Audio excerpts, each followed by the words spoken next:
Halo teman-teman, perkenalkan nama saya Yunita Wulandari, bisa dipanggil Yunita dengan NIM 0542164112 dari Fakultas Ilmu Sosial dan Ilmu Politik dengan Prodi Ilmu Administrasi Negara. Di sini saya akan membahas soal logika, tugas 1. Untuk pertanyaan pertama, term pada logikanya terbagi menjadi banyak jenis, sebut dan jelaskan 3 dari macam term tersebut, sertakan juga contohnya.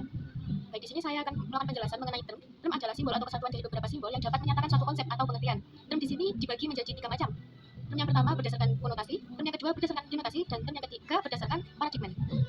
Di sini saya akan membahas term berdasarkan konotasi.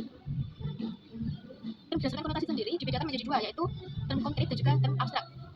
Term konkret sendiri adalah istilah yang merujuk pada suatu yang dapat diraba, dicium, dipegang, dirasakan secara fisik. Dengan kata lain, benda tersebut adalah benda yang kasat mata. Di sini saya mengambil contoh adalah sebuah meja terbuat dari pohon kayu jati, yang dimana meja tersebut dapat dilihat dan juga bisa dipegang, yang artinya bisa diraba.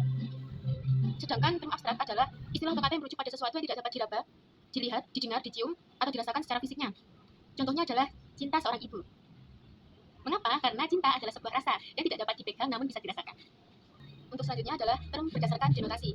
Berdasarkan denotasinya, term sendiri juga dibagi menjadi 2 macam, yaitu term secara umum dan juga term secara khusus. Secara garis besarnya, term secara umum adalah istilah yang memiliki makna luas dan mencakup banyak hal. Biasanya hal ini mewakili kategori atau kelompok yang besar. Seperti contoh, hewan peliharaan itu sangat jinak. Nah, di sini kita bisa tahu dari kata hewan. Hewan kan memiliki makna yang luas, bisa jadi hewan itu kucing, kelinci, ataupun ikan. Nah, untuk selanjutnya adalah term khusus. Term khusus sendiri adalah term yang memiliki makna yang lebih sempit atau spesifik. Di sini saya mencontohkan adalah kucing itu suka tidur di sofa. Nah, kan langsung merujuk ke salah satu hewan, yaitu kucing. Jadi itu bisa dimaksud sebagai term khusus. Selanjutnya adalah term berdasarkan paradigmen. Term ini merujuk pada kategori yang digunakan untuk mengklasifikasi istilah atau objek dalam logika Aristotelian. Dengan memahami paradigmen ini, kita bisa lebih mudah dalam menganalisis dan memahami hubungan antara predikat dan juga subjek dari suatu argumen atau kalimat. Sebagai contoh, di sini saya mengambil adalah kalimat adik sedang bermain bola, yang dimana kata bermain adalah sebagai suatu tindakan yang dilakukan oleh orang subjek, yaitu adik. Ini termasuk ke dalam kategori aksi yang dilakukan oleh subjek dalam suatu kalimat. Baik, untuk soal yang kedua, di sini adalah jelaskan dan berikan contoh bentuk sesat pikir atau logical fallacy dan bagaimana agar terhindar dari logical fallacy. Logical fallacy atau sesat pikir adalah kesalahan dalam penalaran yang mengarah pada kesimpulan yang salah, menyerang pada karakter atau pribadi dari lawan bicara yang alih-alih membahas argumennya, namun ia malah menjatuhkan dari individu itu sendiri.